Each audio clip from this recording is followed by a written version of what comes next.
Hello and welcome to Talking Tudors, a fortnightly podcast about the ever-fascinating Tudor dynasty. My name is Natalie Grueninger and I'll be your host and guide on this journey through 16th century England. Are you ready to step through the veil of time into the dazzling and dangerous world of the Tudor court? Without further ado, it's time to talk Tudors.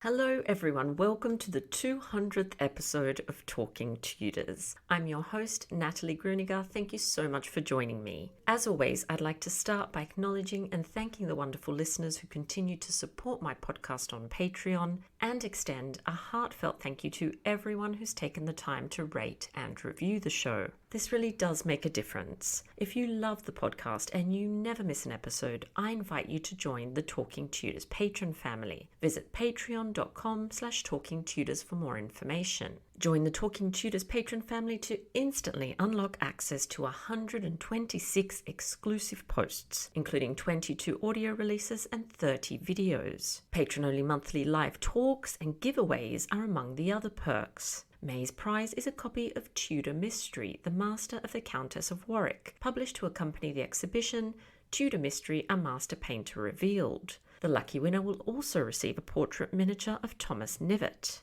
You can also support the podcast and share your love of Tudor history with the world by buying Talking Tudors merchandise. There are a number of designs and products available, including phone cases, mugs, notebooks, and apparel. Check out all the products at talkingtudors.threadless.com. I would love to see pics of you wearing or using your Talking Tudors merch, so please do tag me on social media and use the hashtag #ILoveTalkingTudors. Now, on to today's episode. I'm thrilled that joining me on the show to talk about popular representations of Anne Boleyn is Dr Yasmine Hachimi. Dr Hachimi is a public humanities postdoctoral fellow at the Centre for Renaissance Studies. Her book project, Tudoretica, traces the eroticization of Tudor queens across centuries and genres, from 16th century letters and plays to TV shows and fan fiction. Yasmine is interested in how popular media and images of the pre-modern period challenge or affirm public understandings of the past, particularly with regards to sexuality and race. Our conversation's coming up straight after this short musical break, courtesy of guitarist Jon Sayles.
Welcome to Talking Tudors, Yasmine. How are you? I'm good. How are you? I'm well, thank you. I'm really excited to be chatting with you today. Can we start with you just introducing yourself to our listeners and just telling us a little bit about you and your background? Sure. Well, my name is Yasmine Hachimi, and I'm currently a public humanities postdoctoral fellow with the Center for Renaissance Studies at the Newberry Library in Chicago. Quite a mouthful, I know. Prior to working at the Newberry, I received my PhD in English literature from the University of California at Davis. So my early research was on 16th and 17th century epistolography or letter writing, and I spent many years researching and poring over Henry VIII's love letters to Anne Boleyn. And I then began working on popular representations of pre-modern queens across various media, which led to a dissertation about the ways that Tudor queens are sexualized in Tudor England and beyond. Fabulous. And I'm just looking at your lovely t-shirt. You've got the Tudors on your t-shirt. Our listeners can't see, I of course. do. I thought it was appropriate. Yeah, and I'm wearing my bee earrings, so we're doing well together. I love it. Now, before we dive in to look at popular representations of Anne Boleyn, that is, I'd love to hear about your current book project. So, Tudorerotica. So, what inspired this particular study? Well, Tudorerotica is based off of my dissertation, and it traces the eroticizations of England's Tudor queens across a range of popular genres, from 16th century letters and plays to historical dramas and fan fiction today. And it was really inspired by the plethora of material that's out there about the Tudors in popular culture, and how Anne is a flashpoint for discussions about female sexuality, power, and vulnerability. So I'm really interested in how the questions that generally circulate around Anne are linked to her sexual agency and how that's expressed in popular media. So Anne is very much at the heart of Tudorerotica.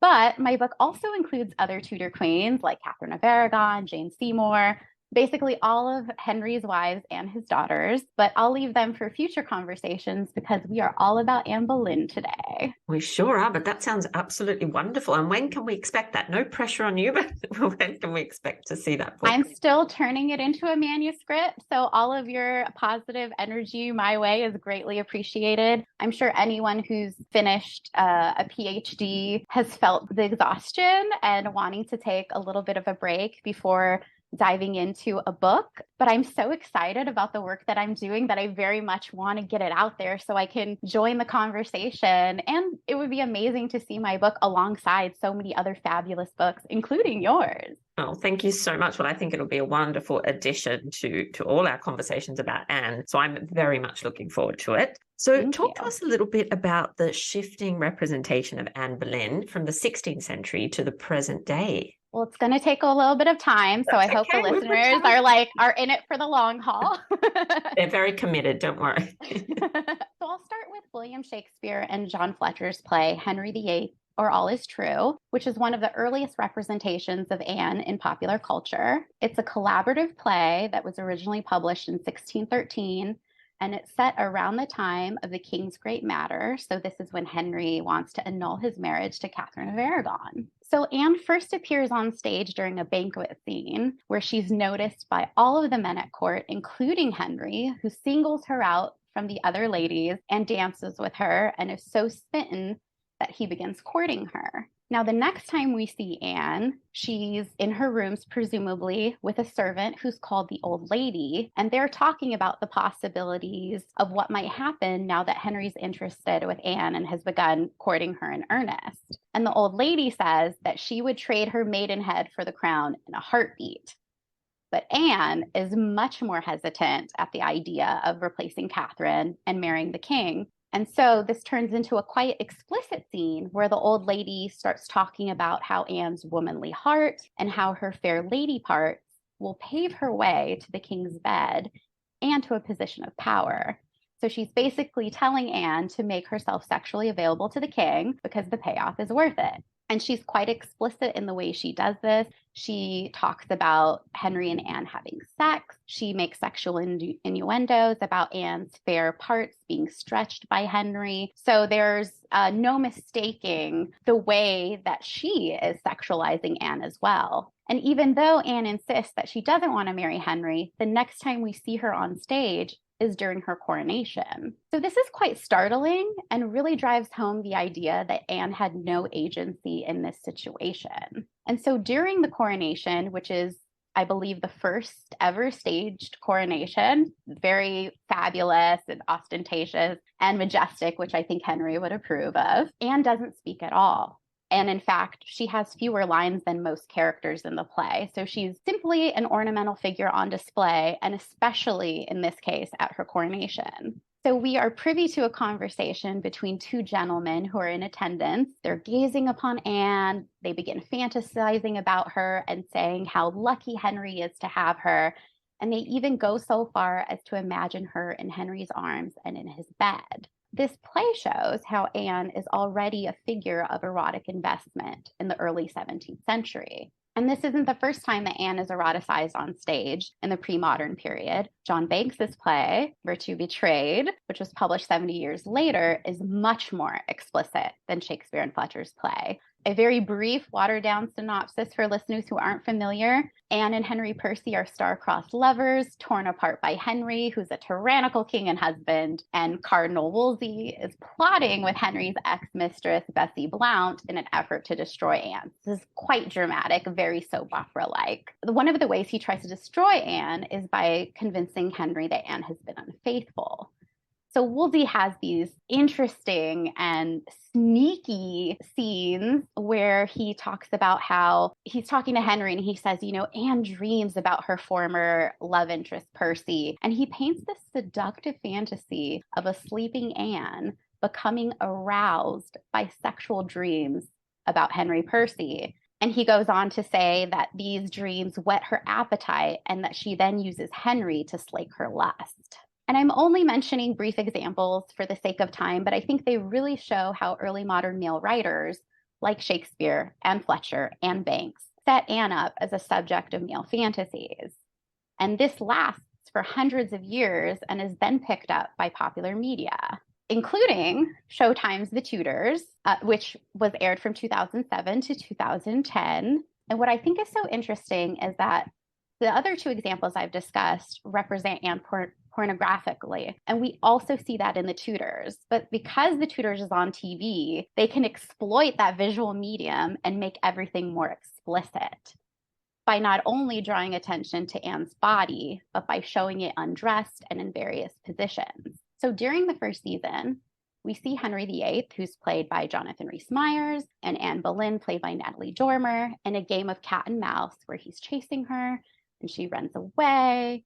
Henry finds Anne lying across a platform near the royal throne. And as he puts his hand up her skirts, she says, no, not like this. I want you to seduce me, write me letters, ravish me. And then she disappears behind a closed door. Henry then opens the doors and she's standing there naked and coyly covers herself. This scene then cuts to Henry waking up in a cold sweat. And we find out that it was just a dream. So Henry's fantasies are really a visual reality for viewers who see Anne's naked body and are invited to share in his fantasy. And The Tudors does this in a way that was unavailable for stage theatrical performances in the pre-modern period. And then the other example I'll give is in season 2, which is later in their relationship after they're married. Anne and Henry are already on the rock. And Henry walks into Anne's rooms where music is playing and people are dancing, and he tells the musicians to play a volta. Now, the volta is a dance that includes movements that were considered scandalous by some people in the 16th century, as you may know, and it became synonymous with sex and seduction. So Henry and Anne's seductive dance is interspersed with scenes of them having rough sex. And after they finish having sex, Anne tries to take advantage of Henry's satiated state by telling him that she can't conceive a son while Catherine and Mary are alive. And Henry has this moment of shock, and then he's like, "Are you asking me to kill them?" Anne doesn't respond. She begins a trail of kisses down his body, moving out of view of the camera. So this shows how Anne is using sex to sexually manipulate her husband, as well as to maintain her power and position. So this pornographic portrayal of Anne is more explicit because instead of people just mentioning the fantasies they're having about her, we're seeing them play out on screen. One of the next times we see Anne Boleyn is in Stars as the Spanish Princess from 2019 to 2020. She's not a central character in the series. She appears very briefly in one scene in the first season when she's a child, and we don't see her again until a few episodes into the second season when she becomes a lady in waiting to Catherine of Aragon. But as we all know, as the story goes historically, well, it's not to say that historical dramas follow history closely, but we know that Catherine and Henry's relationship begins to fall apart, and Henry begins courting Anne, and we see that on the show. And in one scene that's really, to me, very interesting, Catherine of Aragon is walking around the palace grounds late one night, and she sees Henry and Anne meeting in the gardens, and she watches as Anne, who's played by Alice Noak, removes her robe, revealing her naked body to Henry, who's standing just a few feet away. And Catherine is just devastated because she loves Henry so much. So again, Catherine is the main character of the series. It doesn't make sense for Anne to be on the periphery, but because Anne's character isn't fully developed, we're presented with another example of Anne as an object of desire. And so when we get to 2021 with Channel 5's Anne Boleyn, which is a psychological miniseries that takes place during the last 3 months of Anne's life, we get a little bit of a shift in the narrative. Anne Boleyn is played by the fabulous Jodie Turner-Smith, who is the second actress of color to play Anne and the first Black actress. And like previous depictions, there is a focus on Anne's sexual agency. We see a very heavily pregnant Anne having sex with Henry, who's played by Mark Stanley. There's another scene where Anne and Henry are in a verbal altercation that turns violent and leads to rough sex, which is similar to what we've seen on The Tudors. But one of the ways this show is different from previous representations is in the way it shows the physical realities of childbirth and miscarriage. So there's still a focus on Anne's physical body, but there's a different approach. When Anne suffers from her miscarriage, she wakes up very distraught and she begins lactating after the loss of her child. There's another scene where she wears a corset too soon after childbirth because she's forced to compete with Jane Seymour for Henry's affections. And as she's walking out of the room, the camera pans down her dress to the floor where we see drops of blood have fallen. So she's subjecting her body to, this physical pain because she knows the stakes.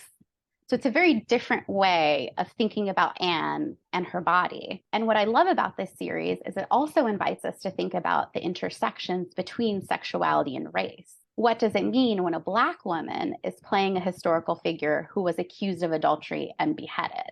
So when we think about the realities of Anne's tragic demise, fan fiction also becomes a popular site for fans to turn to because they're often driven by the need for a more satisfying ending than can be found in history books or in popular representations on the page and screen. And so they now have the opportunity to rewrite Anne's story.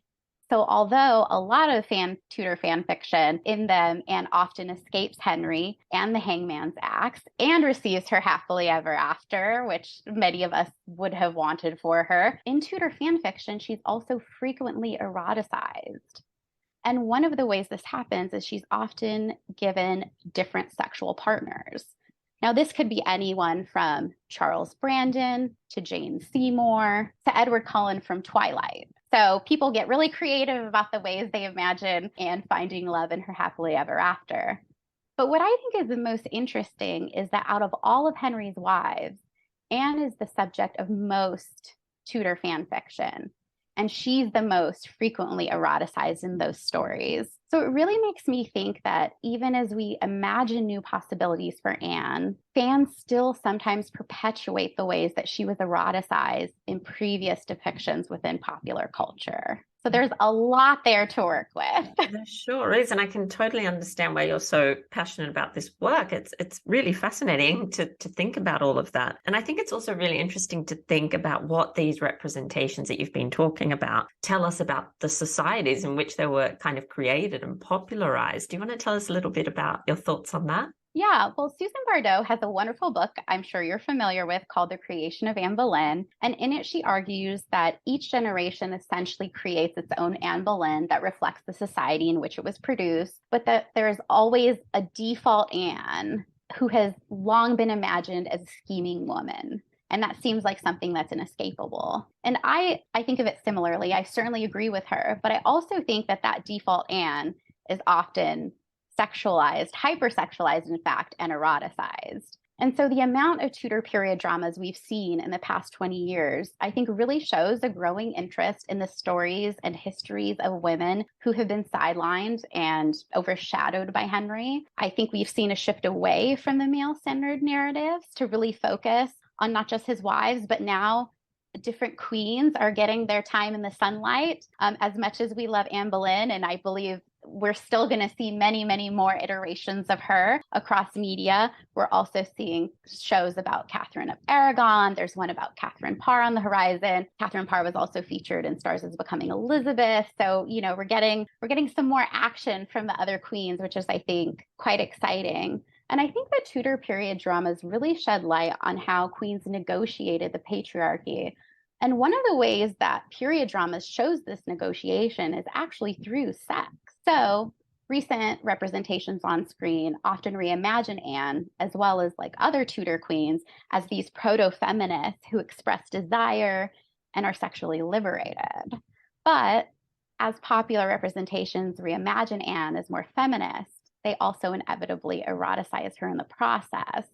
And part of the reason this happens is because there's been an increase in sex and nudity on TV, particularly with premium channels like HBO, Showtime, and Starz. Of course, Showtime is the network that produced The Tudors. Starz produced The Spanish Princess, as well as several other adaptations from Philippa Gregory's novels. And I think these representations are an important reminder that, like, however much has changed in our understanding of gender and sexuality, the depiction of Anne as a sexual seductress remains surprisingly consistent. And so I'm really interested in seeing if historical dramas will move away from pornographic representations of Anne in favor of more actually feminist portrayals, or if Anne will continue to be sexually objectified on screen and in historical fiction novels and in other various reimaginings.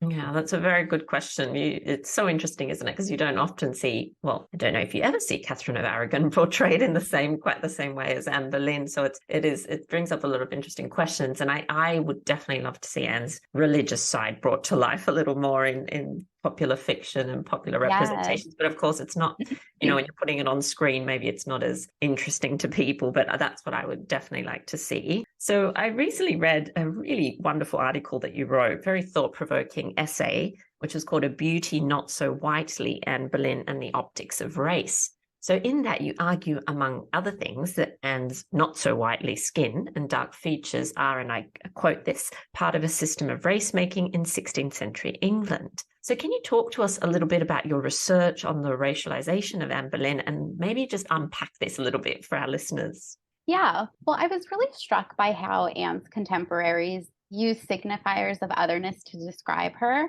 Those of us who are familiar with Anne are very aware that her French upbringing and mannerisms are one of the ways that she was differentiated from English-born women at court. And the physical descriptions of Anne have made very clear that she was not the typical English rose with pale skin, light hair, and light eyes. She's often described in a way that, thanks to the work of Kim Hall and other scholars, we now know were used to describe people of color at the time.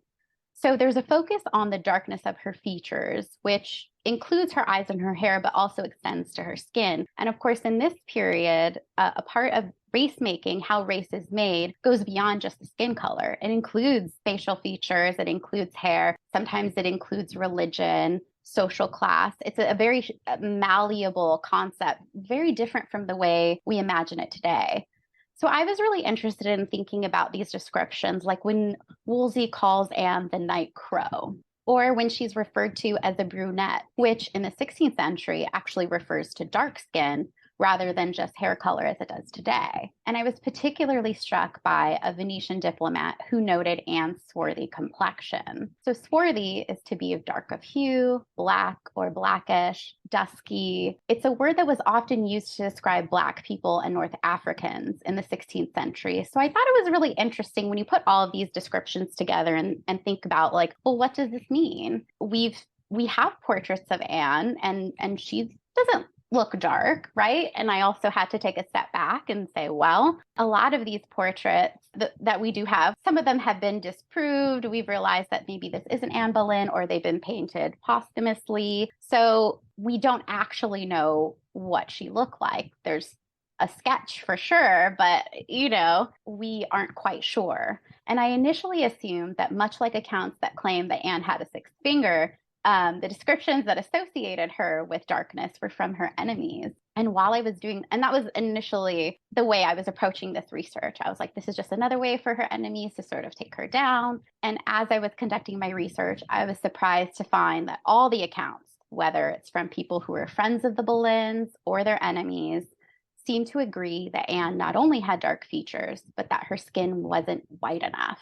And I think this shows how, as Francesca Royster has argued and other scholars, that there were variations of whiteness in the period, and those variations mattered. In fact, we have record of a courtier mentioning how relieved the court was when Elizabeth was born and had her father's coloring instead of Anne's.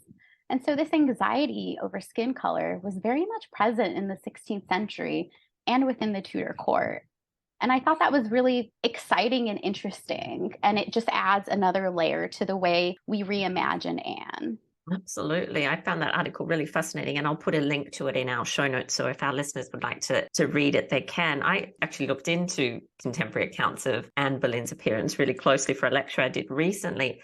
And I think people would be surprised to hear that we have no contemporary accounts of what Anne's hair color was. We all assume that, of course, it was dark and black hair, but we actually don't have any contemporary accounts about Anne's hair. They come a little bit later. People do mention her eyes. It's always the eyes. Yes, the eyes were dark and beautiful. Absolutely. Her eyes dark and beautiful, but the hair, because, people often think about Anne with black hair. This idea that she had black hair is very much a later kind of thing. But it's fascinating, isn't it, when you start digging in and you think, oh, I was so sure about this, but actually it's not substantiated in the sources. It's very interesting.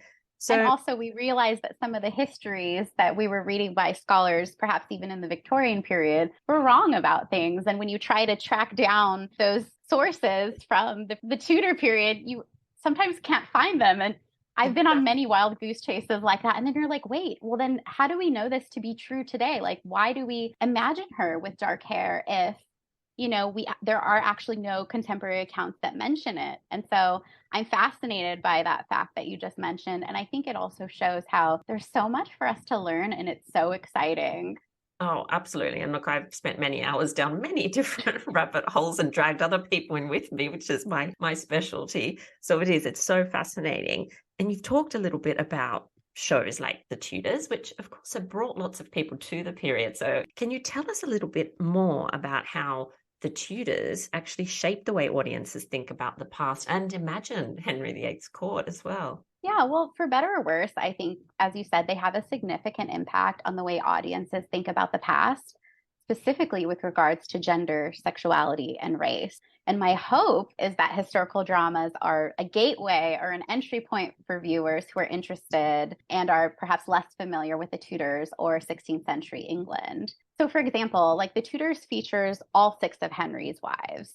The only 2 wives that we ever see naked or having sex with Henry are Anne Boleyn and Catherine Howard. Now, these are the same wives who are accused of adultery and beheaded. These 2 women are the one who are the most frequently eroticized on screen. So if you are watching The Tudors and you have no sense of the history, in some ways it really does perpetuate the idea that these 2 wives were the most lusty and sexual and somehow deserved what happened to them. And so I think that can be a little bit tricky to deal with. I don't watch historical dramas for accuracy. I don't think it's something that's possible to attain. But I also realize, especially after doing a lot of research related to fan studies and reading a lot of viewer reactions going on.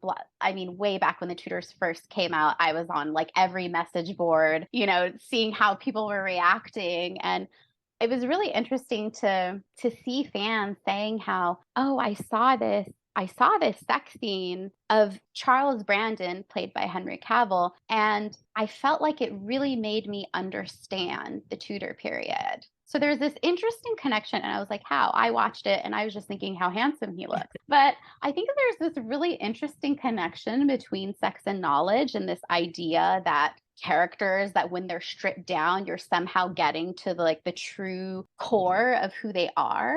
And there's also, of course, a lot of conflation between actors and their characters that happen. On the other hand, I do think historical dramas can also challenge preconceived notions about the past. For example, with The Spanish Princess, it's one of the first Tudor historical dramas that features actors of color, specifically Black actors, in important speaking roles. I think that's quite significant. We have Stephanie Levi John as Lina de Cardones, who is Catherine's most trusted lady in waiting.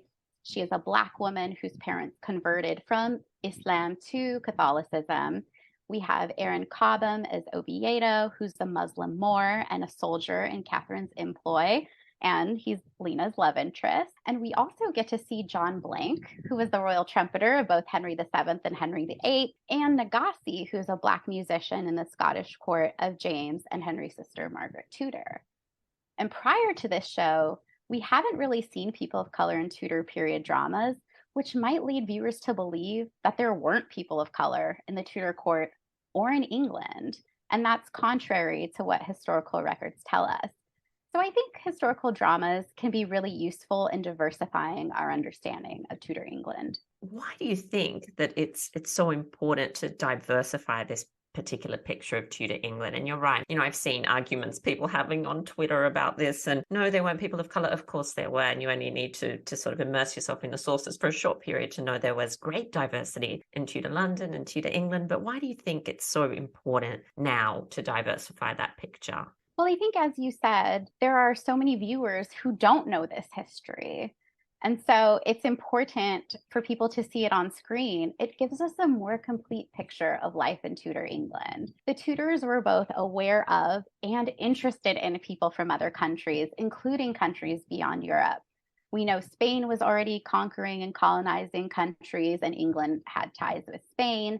Henry VII commissioned John Cabot, an Italian navigator, to explore North America, and the English exploration of the Americas continues under Henry's granddaughter, Elizabeth. There's records of at least one occasion where Henry VIII participated in a masque and dressed up as a Turk. How would he know what a Turk looks like? And so I think this invites interesting questions about what other countries the Tudors were aware of beyond just, we know there were Spanish ambassadors and French ambassadors, Venetian ambassadors. Were there Chinese ambassadors? Were there ambassadors from West Africa? How can we paint a more vivid portrait of just how dynamic the Tudor court was, and also England was, in its awareness of other peoples and places? And I think period dramas like The Spanish Princess and Bridgerton have shown that there's a real interest in seeing more diverse stories told on screen. And my hope is that these diverse depictions will inspire people who are less familiar with topics like race and sex in Tudor England or the Regency period to ask questions about the past and do further reading, because then we find out, wow, I certainly, of course, I grew up in the United States, so I actually came to the Tudors quite late. I don't want to say I'm embarrassed to say, but I didn't really learn about the Tudors until I was an undergraduate. And I know for people who are from England or Commonwealth countries, it is a part of the education you learn about English monarchs. So not everybody is privy to learning about British monarchs, but also we don't, if we do learn about them, we're probably not getting those details about, what countries they were familiar with, where are these points of cross-cultural contact between the Tudors and people from other countries. And I think that's really exciting. And I will say that I have a whole PhD on the Tudors, and I, did an undergraduate thesis on the Tudors as well. I've been studying them and thinking about them for well over a decade, and I still learn new things every day. And I think that's what's so exciting. As I'm, researching Anne Boleyn and thinking about race making in the Tudor period, I'm learning about it. I'm learning about how there were Black people in the Scottish court during the Tudor period, So this isn't just sort of some secret knowledge from on high that you gain in your doctoral program. It's from reading and research and conversations with people who are doing similar research in adjacent areas and fields. And we all put it together to get a better understanding of what's going on in the Tudor period.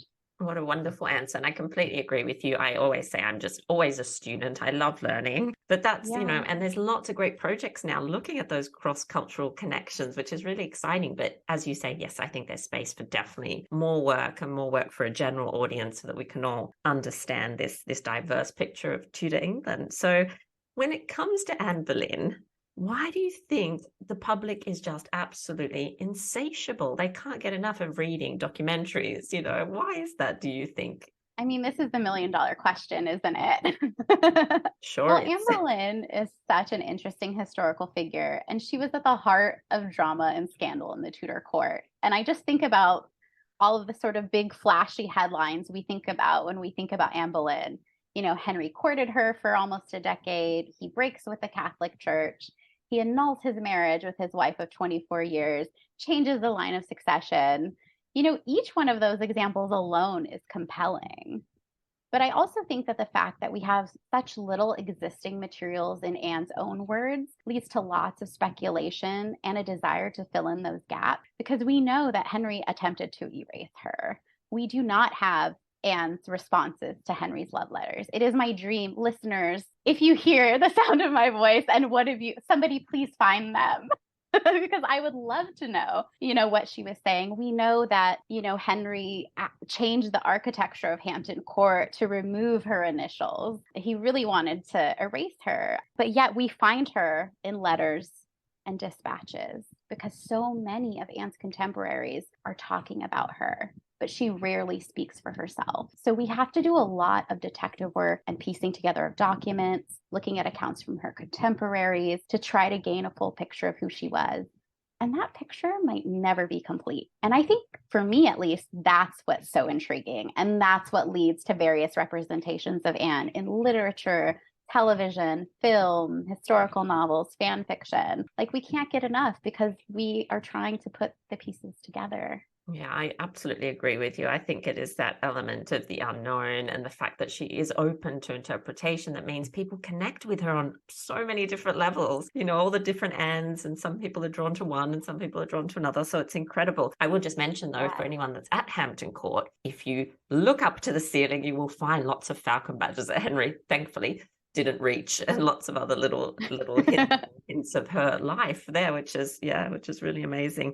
And I So will say that I did visit Hampton Court as an undergrad. I studied abroad in Oxford and I was able to visit Hampton Court Palace. And I am forever grateful to whoever the person was who was working and giving tours because I had mentioned shyly, I'm not very shy, but when you're in England, you're like, oh, I'm at Hampton Court and I'm actually actively doing research as an undergraduate about, Henry and Anne. And people are probably like, yes, yes, yes, you and like everybody else who's come through here. But one employee there was like, did you know that you can still see her initial? And I remember just having this moment of wonder. It felt so magical. I felt like I was connecting with her. And I don't remember the name of that person, but it's just one of those experiences you have as someone who's very invested in the Tudors and in Anne Boleyn to have this sort of magical experience where she sort of comes to life before your very eyes in an unexpected way, I think is really exciting. Hats off to Hampton Court and all of their tour guides and employees for being so wonderful to all of the visitors that come through. Definitely one of my favorite places in the world, and I go back every time I'm in London and will continue to do so till I'm a little old lady.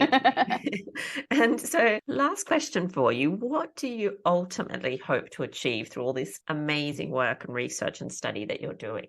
Well, I hope my work shows that the hypersexualization and eroticization of Anne Boleyn is not a new phenomenon, but one that has a long history that began during Anne's lifetime. So the next time someone reads a pre-modern play or historical fiction novel set in the Tudor court or watches a Tudor period drama, I want them to consider which Tudor queens are hypersexualized or eroticized and which are not, and why. I also hope my work encourages people to approach topics like pre-modern sex, race, and diversity in period dramas from a place of curiosity. That's one of my biggest goals. And I really just want to produce work that's accessible and engaging in a way that invites people from different backgrounds to join the conversation. That's really where it's at for me. Yeah, how wonderful. I absolutely cannot wait to read your book, and I'm sure that all our listeners are feeling exactly the same. So if people want to follow along and see what you're up to, where can they find you online? Well, I'm on Twitter for now until the ship goes down, as most of us have been saying. Yeah. And my handle is my name at Yasmine Hachimi. I'm also on Instagram less often. My handle is at Yasmine Hachimi PhD. I often post a lot about, well, not a lot, but when I'm posting, it's often about things at the Newbery. Exciting things with the occasional sprinkling of Tudor wonder and excitement. I do have a website, YasmineHashimi.com, but it's not active. It's ready, but I haven't clicked the button. I don't know why. There's something official about that I'm not quite ready for. But yes, they can find me on social media and we can connect there. Fabulous. Well, I think you need to click that publish button on your website so that there's the inspiration for you. Now, one of the last things we do on Talking Tudors is what I call 10 to go. So these are 10 questions just to get to know you a little bit better. So the first one is, what was the last film or series that you watched? I think the question is, what series haven't I recently watched or rewatched? Because I'm always watching something. Oh, it would definitely have to be Queen Charlotte, A Bridgerton Story. It just came out. I watched it this past weekend. That's definitely the one. I haven't got into that one yet. So what about a book that you've read more than once? I'm a comfort rereader. So I've reread several books. I would say probably one of my favorite authors to read and reread is Lisa Kleypas. She writes historical fiction romance novels. So I would probably choose any of hers. They're all so wonderful. I've comfort read and reread them during the pandemic a lot. Wonderful. And what about a favorite holiday destination? Ooh, Italy. I say that because I've never been there. So it's at the top of my bucket list. I've seen it, in films like Under the Tuscan Sun. I read from scratch and watched the adaptation on Netflix, and I suddenly felt compelled to start creating pasta sauce from scratch. And of course, I would love to get into the Vatican archives and see Henry's letters to Anne Boleyn. So it's Italy for me across the board, whether it's for work or play. Oh, the Vatican and the love letters is on my bucket list too. So when you were a child, what did you hope to be, or what did you want to be when you were older? A lot of things. I was one of those children who was like, I'm going to be a singer and an actress and a writer and a teacher. And I knocked 2 of those out of the way. So not so bad. Pretty well. Yeah, you did pretty well. Yeah. I remember wanting to be an air traffic controller at some point. I don't know. I love airplanes. So I guess cool. But unfortunately, my math skills weren't up to par. So I had to give that one up. So what is something you love about where you live? Well, I just moved to Chicago about 9 months ago. What do I love about it? I love that it's a big city that has all the attractions of a big city, great restaurants, good music scene, theater, which I love going to the theater. So I'm glad that's all here. Great public transportation. And yet each of the neighborhoods are like quite distinct. So you still get that, like, I don't want to say small town sense, but I feel like you really get the best of both worlds if you're not living downtown. And the humidity I could do without. So you're obviously very busy with lots of study and research. What do you like to do to just relax and unwind a little bit? Sleep. I love sleeping. I feel like ever since I finished my PhD, I was like, I just want to take naps. Like, it's amazing. I also love leisure reading romance novels. So if I have a day off and I don't have anywhere exciting to go or plans with friends to go out to dinner or something, I love to sleep in. I love to cozy up with a wonderful romance novel and a nice warm cup of tea, relax, and then probably watch something, maybe a period drama to like finish the night out with some takeout or something. That sounds pretty perfect. So what's a favorite historic site, whether it be in the US or overseas, that you'd like to visit? Well, my 2 favorite that I have visited were Hampton Court Palace, of course, and the Tower of London. There was something magical about being in places that felt both mesmerizing and haunting. And I really sort of felt like, I was following in the footsteps of Anne, as you are so familiar with. And so that was both of those trips were pretty incredible, and just felt like, wow. I remember at the Tower of London, one of the people who work there showed me where Anne would have arrived to the tower, and like a door she would have walked through. And they were like, and probably Henry would have greeted her here. And they were very kind enough, because part of it was like closed off. And I was so enthusiastic, bless them, they let me sort of. And I was like having my moment where it's like, now I'm going to like walk through as though like, I am Anne, and sort of see like, what does it feel like? What are you looking at as you're, coming to the tower for the first time to visit Henry? I think those moments are so exciting, and magical. Absolutely. Those locations are pretty incredible, but also I would say they're all haunting in the sense that I know at Hampton Court, people say Catherine Howard's ghost sometimes appears. She did not appear to me. I was very disappointed. I actually waited as it started to get darker. I was like, if I just stand here long enough, surely she knows that like her presence is welcome.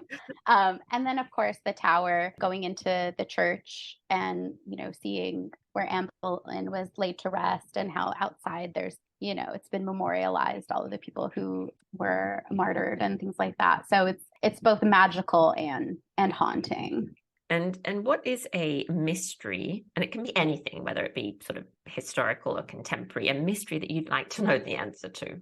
I would probably be related to the Tudors. I mean, that's where most of my questions lie. I mean, I wouldn't say a mystery, or perhaps I would. I would love to know how Anne felt about Henry, especially in the beginning of the courtship. Like, was this something that she welcomed, or was this actually something she wasn't particularly interested in, but because of the power dynamics was not able to say no? I would love to just know what was going through her head. Lucky last question for you. We've got a lot of listeners that, like you, are doing PhDs, or well, you've completed yours, but that are doing theirs. So do you have any advice for students that are perhaps studying the Tudors, or maybe doing a PhD at the moment? Yeah, well, first I would say to try to take care of yourself. And I say that earnestly, because so often there's such a drive to get the work done, get the dissertation done. And sometimes taking care of yourself falls to the side, or you miss out. I missed out on a lot of stuff with family and friends, that, moments that you really can't get back. And so I would say to, if possible, try to find that balance, even if it's on the weekend, not reading about your topic of interest and just like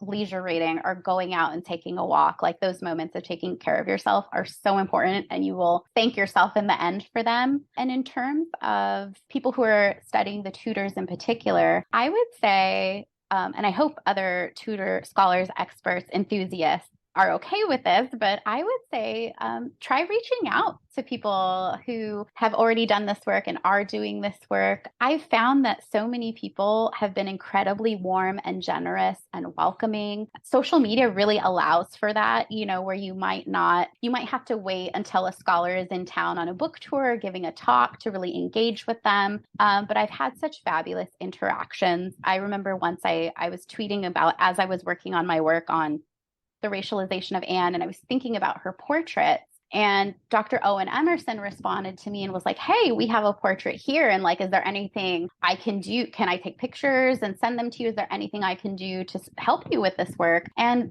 gosh, I so appreciated that, because I was like, first of all, I love your work. Why are you following me? Not in a mean way, but I was like, oh, wow. Like, as you start to share your work, people start to know you. And as you said, it feels weird to be considered an expert when you're like, I'm just a forever student. But I will say that I feel like the community is really warm and welcoming, and is really open to new ideas. I was really nervous to share my work on racializing Anne, because I know that any sort of conversations and work on race can be quite polarizing. And my intention wasn't to do that, or to sort of tear down a historical figure that we all love. It really just came from a place of curiosity and deep research, and opening the conversation even wider. And so I really appreciated all of the positive responses that I got. So yeah, if you're out there studying the Tudors, tweet me, send me a tweet, contact me on Instagram. I'm happy to hear about your work, learn more about the Tudors, and to also help you in any way that I can. Oh, that's so wonderful and generous. And yes, I've been a part of the online tutor community since 2009, and I'm still here, and I can tell you that the majority of my interactions have been positive and lovely. So, I totally agree with you. And Dr. Owen Emerson is one of my dearest friends. I'm so glad you mentioned it. I'm his biggest fan. He'll probably listen to this, but I am a huge fan of his work and his generosity and his interactions online. And I also love the way he talks about his colleague, Kate, her work. I just think like that's the kind of scholarly environment that I want to be in, is someone who is uplifting you and sharing your work, and also maybe helping you behind the scenes. But like that kind of generosity of spirit to me is so important. So I'm not surprised that the two of you are friends at all.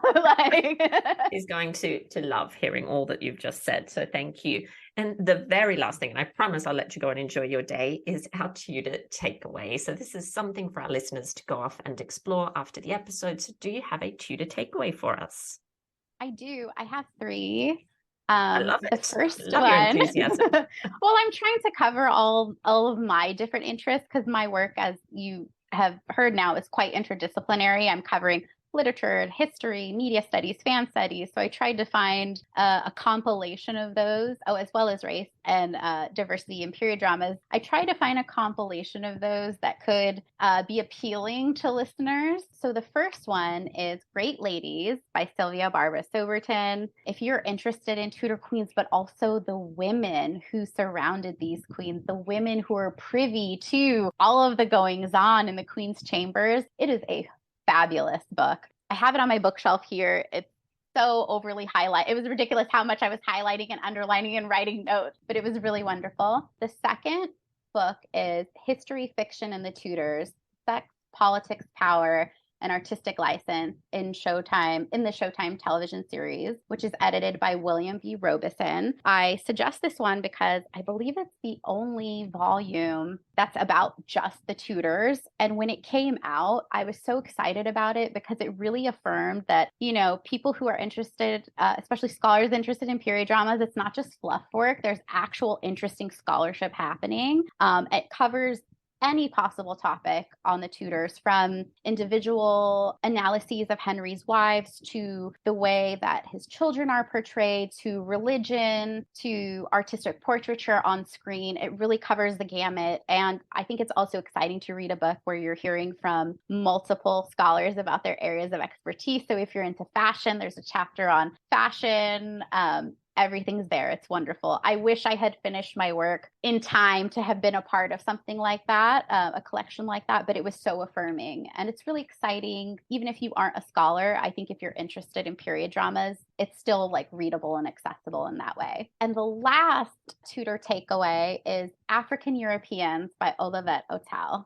It is a fabulous book. It is a trade book. So if you are a little bit apprehensive about reading a purely academic monograph, this book is for you. If you're interested in race, specifically in Blackness, and thinking about Africans and where they were around the world. If you're interested in thinking about Africans in Tudor England, there's something for you there. And I think it really gives an understanding of history that we don't often get to hear about. And Olivet has also been incredibly generous and kind to me, as has Sylvia. So I'm happy to, I don't know William, but I would love to. So I'm also happy to plug the work of scholars who I know are engaging with early career scholars in the field, because I think that's so important. Wow, you have given us so much to think about, so much to go off and explore. This has been an absolute delight, really thought-provoking. And I know I've got lots to reflect on now, and I imagine our listeners do too. So thank you so much for coming on the podcast and talking Tudors with us. Thank you so much for having me. I had told Natalie this earlier, but for all the listeners, I'm a huge fan of Natalie's work. I love the Talking Tudors podcast, love the On the Tudor Trail. I feel like I'm an OG fan. So it's been really exciting to come on the podcast and get to talk about all things Anne Boleyn and popular representation.